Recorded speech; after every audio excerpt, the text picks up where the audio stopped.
Hi everybody, I hope you were all well. It's been a couple of weeks since my last video, like I predicted, because I was back at work after my 2 weeks off. I just knew it was going to be crazy busy, and I was just going to have to take longer reading my book because I wasn't going to have the energy to to read in the evenings and such, and my prediction was correct. So yes, it's been a couple of weeks since you last saw me.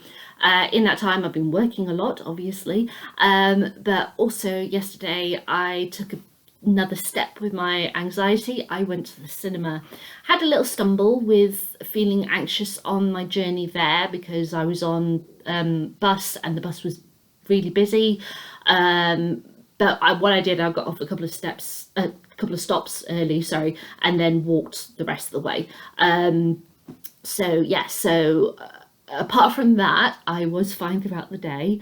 I still got obviously a ways to go with my anxiety and such, but I'm doing what I can. I'm doing steps that I can and get myself back to it. But the fact that I went to the cinema and sat in the cinema with, like, I think there were about maybe 20 of us in total, for 2 hours, and I didn't think about any other person, and how close the proximity they were to me or anything. I didn't think about anything apart from this film, which I thought was great for the whole duration and everything. That's brilliant. So yeah, I may have stumbled a bit with people in my proximity on the bus, but I still survived the rest of the day without having any other problems. And the bus on the way home was quite quiet because it was in the middle of the afternoon, rather than peak time on a Sunday morning. So yeah, so I am really proud of myself at that. Just so you're aware, I went to see Last Night in Soho. I will put the link to the teaser trailer in the description, because it's one of these films where it's best that you really don't know what's going on and you go see it. And the official trailer, it did give some stuff, it gives stuff away, but at the same time it didn't. I can't explain that without spoiling it, so I'm just going to leave that there. But it's better if you go into it without knowing anything about it. But it is a horror film, I will tell you that, so there's lots of jumps and all that lot. And Edgar Wright, I think he did brilliantly with it. I love that he experiments. He never quite know what he's going to do next, and this felt like he was really doing like a moody kind of piece. The lighting, the cinematography, the way it's shot is just beautiful. I think it's going to be a Marmite film though, because of the script elements, especially the ending, which I'm not going to talk about because obviously I don't want to spoil anything. But personally, I loved it. I thought it was great. But yeah, so I had a really good time yesterday, apart from my stumble. But I need to remember that this is a long haul thing. And yeah, I'm just gonna take each event as it comes. But I've still got things to work on for that. But for this step, it's another tick. So yay. It's bloody horrible outside today. It is so horrible and so dark. I've had to put on all the lights again so you can actually see me, because it is horrible. Like, I'm not overstating this. It is like, has the sun come up? Kind of, it's that dark. It's miserable today. I'm so glad my dad's picking me up for because I'm going to lunch with some mum and dad's today. Yeah, so I'm very glad he's picking me up so I don't have to walk in this horrible weather. But yeah, and it was a clock change last night, so it's just gone 9 o'clock now. I've probably got quite big bags under mine because I've been up since 4 because of clocks change, plus dreaming of Last Night in Soho has caused me to wake up really early. But it meant that I got to finish the book I've been reading for the past 2 weeks, which I'm here to talk about, and that is Matilda by Catherine Hanley. Now, in case you don't know who I am talking about, I'm talking about Matilda as Empress Queen Warrior, as tagged here. You might know Matilda from The Pillars of the Earth, another book that I absolutely love, and TV series. This is the DVD set for the TV series, because her fight is actually featured quite a bit in this. Oh, hang on, sorry, alerts just come up on my screen. There we go, right. So Matilda was the daughter of Henry I. Now we're going back to like the 1100s, guys. So this is, so we have William the Conqueror was 1066. Then there was his son, so William II, who died, and then William I's second son, Henry I. And Matilda was Henry I's child. Okay. So, you know, things, you know, the crown follows the line. And at the time that her father died, Matilda was actually married, she was overseas, but she was next in line. And Henry I had actually declared Matilda as his heir. Now there's a lot of debate about, you know, various things which Catherine goes over and the whole legitimacy thing. But basically what happened, I'm going to quickly summarise it, is that Henry died. It took weeks for the news to get to Matilda, because obviously she was overseas, and getting messages travelled, you know, to you when you're overseas at that time takes some time. And her cousin, Stephen, through the sibling, one of Henry's siblings, who was a girl who got married, she had born a son, Stephen. Stephen went, Matilda, the role is king, and which is male, and you're female, and that's not right then that you should get the crown. I'm the next male heir, and besides, you're overseas, and it's going to take you weeks to find out that your father's dead, and by then I'll be crowned king. I'm going to steal your throne. You can almost hear him go, na, na, na, na, na, to her. It's ridiculous. And of course, Matilda went, oh, fuck you, Stephen. So began this mammoth crusade to get her crown. And it's the part of this crusade which is what is featured in Pillars of the Earth. So if you ever watch Pillars of the Earth or read the book, the Matilda that is featured as having this battle in the sequence is the Matilda that I'm talking about. There are other Matildas in history, and quite funnily enough, Stephen's wife is also called Matilda. So yeah, so that doesn't help, you know, help things at all. But yeah, it was, you know, very interesting, the line. So she fought for, you know, it was 1135 that her father died, and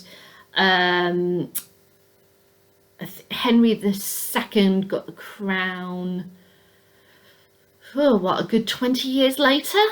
So yeah, so for almost like 20 years she fought to get her crown back. Sadly she didn't, but, as a big but, she was given the title of First Lady of England, as I said, so she got acknowledged for her fight, but there was a lot of back and forth with Stephen, and battles and taking prisoners and escaping and all this lot. It's absolutely crazy when you read through the series of events.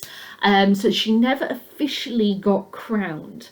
But through the course of things, because of situations with Stephen and his son dying and such, the actual next male heir, the line following Stephen's rules, went to Matilda's son, Henry, who became King Henry II.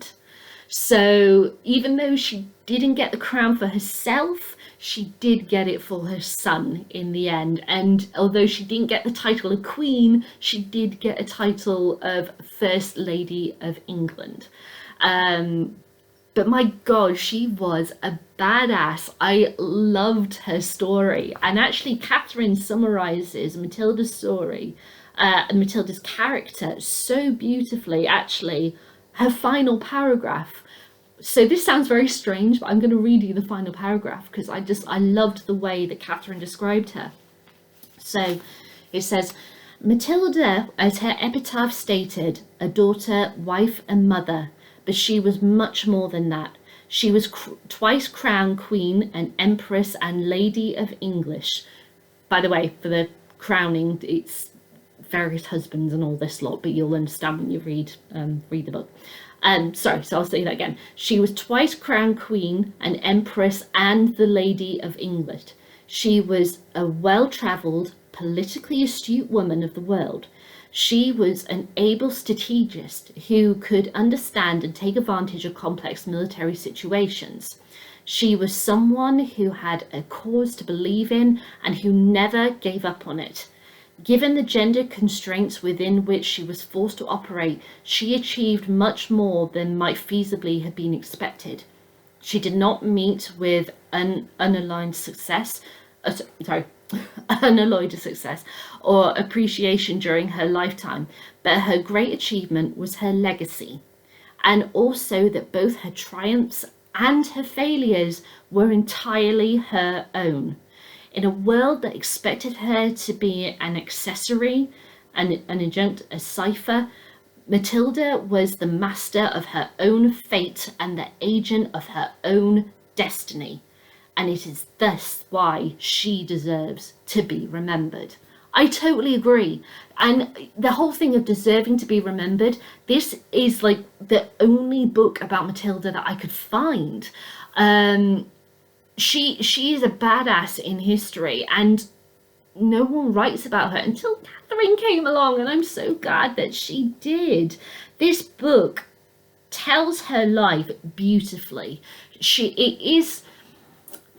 It does feel a little academic, and by that, obviously the constant referring to various sources, but she has to for a certain reason in this. Obviously, she wants to tell you where she got this information for writing this book, but at the same time, she has to make it clear where it's come from because of the politics. There were various writers of the time who were writing down what Matilda was doing and her movements and such, but some of them were loyal to Stephen, some of them were loyal to Matilda. So you have these kind of warring accounts. So what Catherine is doing is that she tells Matilda's life story in this really beautifully succinct way, but she does have to give, say, okay, so from Stephen's perspective, according to this writer, here's the situation, but from Matilda's perspective, from this writer, it's this situation. So she's constantly comparing these two kind of conflicting ways of viewing the same situation, which you've got to respect her for completely. I did also love that I have spoken previously about Catherine, oh gosh, her surname is just completely fallen out of my head. Alison Weir, but Swineford. That's it, Catherine Swineford, who because of her, the whole English monarchy system, even to this day, and world monarchies are linked to because of her bloodlines from two different webs who then join back together. Kind of goes like that, basically. That we have like the Tudors and Stuarts and all of that jazz from that point on. And so how important she is. But in that book, that was by Alison Weir. But that one, she very much, there were multiple characters with people who had the exact same name, and so trying to distinguish them and such, it was quite difficult. And I'm trying to think, wait, is that Betsy from that line or that? It kind of frazzled me a bit. In Matilda's case, you have the same thing, but what she does is that she will refer to people in very distinct ways. So like she will make sure that Matilda, our key person that we are following, is just referred to as Matilda. When it comes to Stephen's wife Matilda, she will call her by her name, and then she'll call her Queen Matilda or Stephen's wife or something like that. She makes sure that she separates the two of them. And we have the same with Richard, who was one of Matilda's sons, and then we've also got someone of similar who was one of Matilda's advisors, one of her allies and such. So she makes sure that she uses titles of people, especially in this book, so that you can very clearly distinguish. She's not afraid also to be brutally honest, and that can be ranging from how people felt about a situation, how they recorded them, but also the horrors of battle. There's one point where there is a battle sequence going on, which is so visceral, and she talks about one of the men getting a horrific injury where molten steel was poured onto his face. And it's like, oh God, but it, really shocking, because there is an account of it. She doesn't like really focus on it for very long, but she's saying, look, this is it is a true war going on. There are horrific things happening to Matilda's army. This is the kind of thing that she saw, and the starvation of people and burnings of villages and murders happening in front of her and such. This is the reality of what this battle was over. So fair play for Catherine for doing that. She could have just done it as just a general description of, oh yeah, these were the kind of things, let's just shove that out of the way. Right, let's focus on Matilda because I don't want to... No, she goes, right, this is the honesty of war. This is what happens. And I really loved that. And it made me really think more about Matilda's strength, the things, her character, the way she viewed the world, and the courage that she had to fight on. She could have given up at any point, but Matilda was always a bold character from childhood. She really, she fought with her father for years, and it caused a big issue with their relationship on where she would be buried when she died. And this was her arguing with him as a teenager. Like, why would you come to blows with your dad about the thought of where you'd be buried? But she had this passion about her, which I couldn't help be drawn to. And Catherine has just written her with such delight. But what I love especially with Catherine's writing of her is that, how sometimes you'll get like a non-fiction writer who very much has a certain opinion of the subject. Obviously, they're not necessarily going to agree with everything that they did, because if that was true, then every true crime writer would be like glorifying every killer that they wrote about or something, you know what I mean? But Catherine doesn't do that. You can tell that she admires Matilda for everything that she did, and especially like that final paragraph where she's summarising how she feels about Matilda. You really get a feeling of how she admires Catherine there. But other than that, she kind of just tells Matilda's story and lets you decide as the reader how you feel about her. She doesn't go, right, here's the book, and because I've written a book about them, I'm going to make you love them. No, that's not the case. And I really have to respect her for that. You're probably thinking, yeah, but that's what every writer does anyway. Not necessarily. I mean, key example, look at Elizabeth Gaskell's writing about Charlotte Bronte. To be fair, she was actually friends with Charlotte Bronte. It's not like it's a historian now looking to an historical character in our history. But yeah, she very much, she knew Charlotte Bronte, but she didn't know Emily or Anne, because Emily and Anne had died at that point.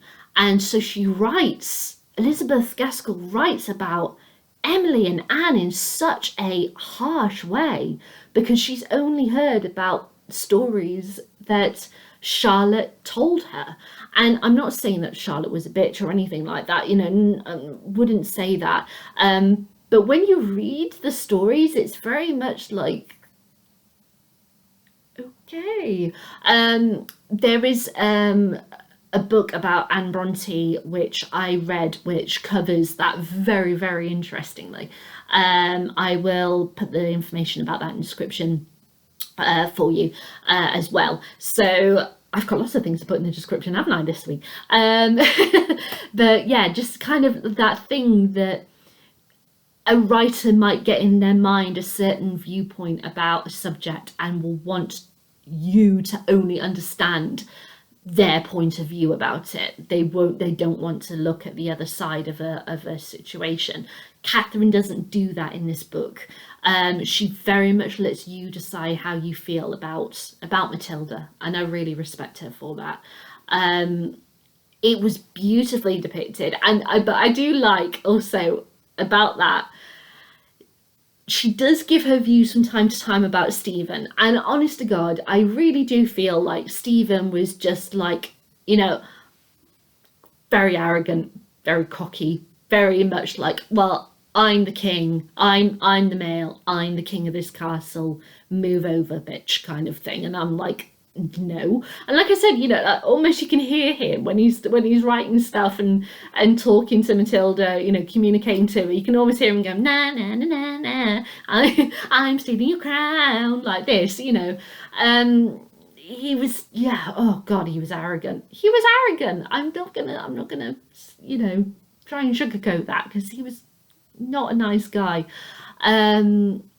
But I find it very interesting how over time, how their relationship changed, and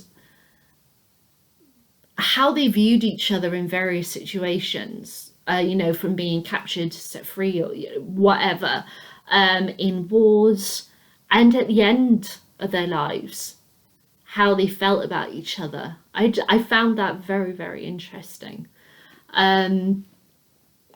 It's a shame that people don't really look into Matilda. They don't really find the woman behind everything. It's very rare that there is a book about Matilda. Like I said, I've never found a book about Matilda, this Matilda, should I say. There's books about other Matildas in history, in our British history, including her grandmother, who she is named after. Can find books about that Matilda, her grandmother. Totally fine. This Matilda, this is the first book I found about her. And I think Catherine did a stellar job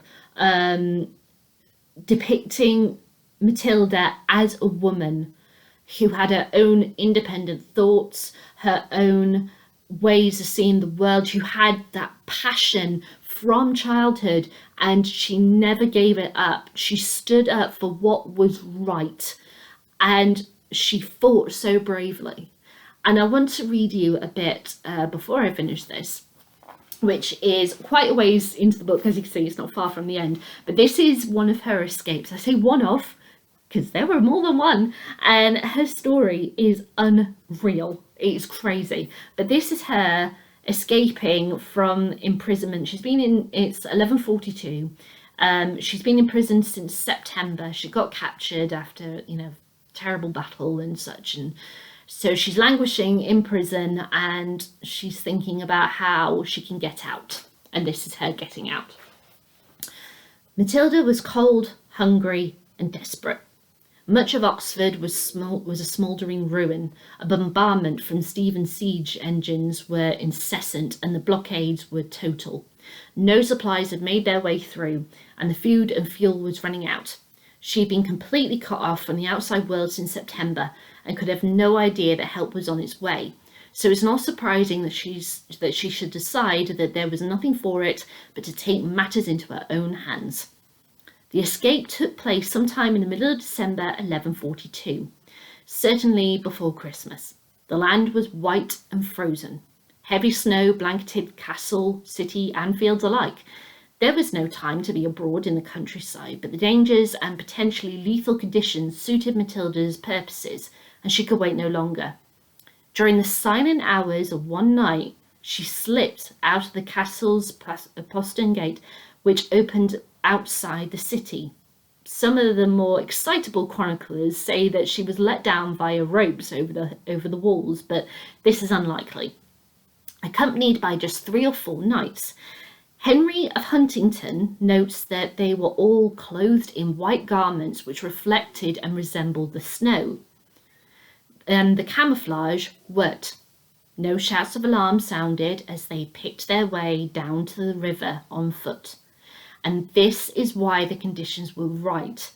The weather had been so cold that the Thames had frozen solid. It must have taken some courage to step out onto it, knowing that swift death would, by freezing or by drowning, awaited if the ice did not hold. But Matilda had no choice. She and her knights made it across the river and then miraculously managed to slip right through the enemy line. The deeds of Stephen tells us just how close she was to her enemies as they tiptoed through the king's pickets, which everywhere were breaking the silence of the night with their blaring of trumpeters or the cries of men shouting loudly. Once past the camp, they continued on foot through the deep snow, some 6 miles to Abingdon. This must have been a wholly unpleasant experience, the cold and wet seeping into their boots, and in Matilda's case, soaking the hem of her long gown and making it heavier as she struggled along. Once in Abingdon, they were able to procure some horses, and they rode to nearby Wallingford, there to be welcomed by Brian Fitzcourt, and, we may hope, a roaring fire. It was an amazing episode, even in the context of Matilda's remarkable life. It was also the last of her escapes, and was described by William of Malmesbury. He mentioned it in passing, saying that he intends to describe it in full at some later date if, by God's permission, I shall ever learn the truth of it from those who were present. But he died before he was able to continue, and we lose another one of our contemporary chroniclers. As we previously observed, William's narrative is always presented in order to predict Robert of Gloucester in the best possible light, but this careful descriptions in his instances only including events which he had either seen himself or heard directly from an eyewitness makes him valuable. Matilda stayed briefly at Wallingford, but it was too dangerous to be in this isolated eastern outpost of her territory. But she returned to Devizes, to the strong castle that had once been the home of Roger, the Bishop of Salisbury. Her escape from Oxford soon became common knowledge and was a tale told by her enemies as well as her friends, even drawing grudging praise from the normally hostile deeds of Stephen. In a wonderful fashion, she escaped unharmed through so many enemies, so many watchers in the silence of the night.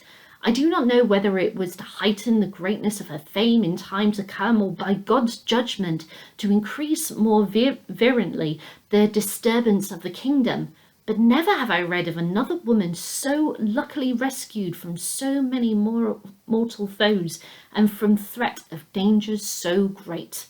Once it became known that Matilda was no longer in Oxford, the castle surrendered. Stephen recognised that he had been outmanoeuvred once more and let the garrison off with easy terms. News reached Robert and his combined forces before they reached Oxford. He changed course and rode instead for Devizes, where Matilda's joy at being reunited with him were compounded by the unexpected and welcomed sight of her eldest son. So I love that. I just loved how visceral that was. I loved that Matilda was such a badass. I love that we have this woman in our history, and it's such a shame that people don't really know her at all. I really hope that more people read about these women through our history, through British history, who have been lost.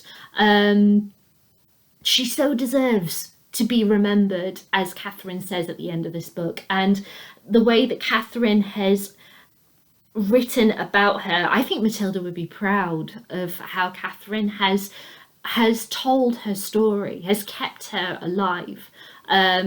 It's just, I cannot fathom what this woman went through. And what I've just told you is one tiny, tiny incident in this life that was just full of drama.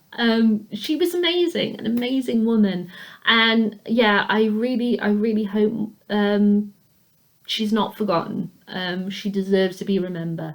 And so I want to thank Catherine for writing this wonderful book, telling her story. It was a joy to read, really easy to read. It just my circumstances with work, being back at work after being off for 2 weeks. I was just so exhausted. I wasn't able to read it quicker, but I wanted to give it the time that it deserved, and I'm so glad I decided to do that, because this book was absolutely brilliant. I loved it.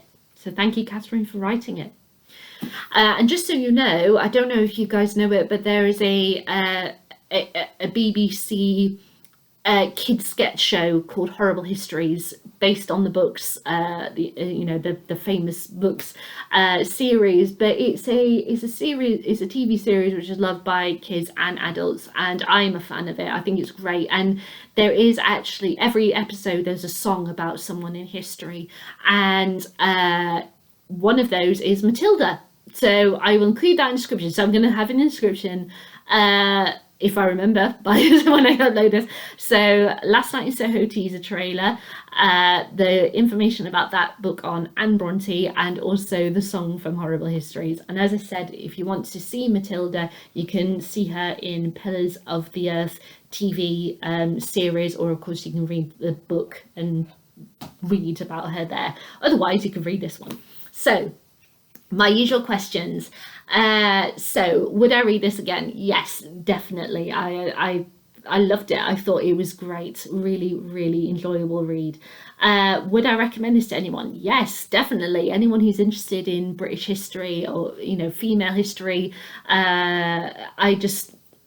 She's such a badass. I loved her. I think she should definitely be explored more by many other people.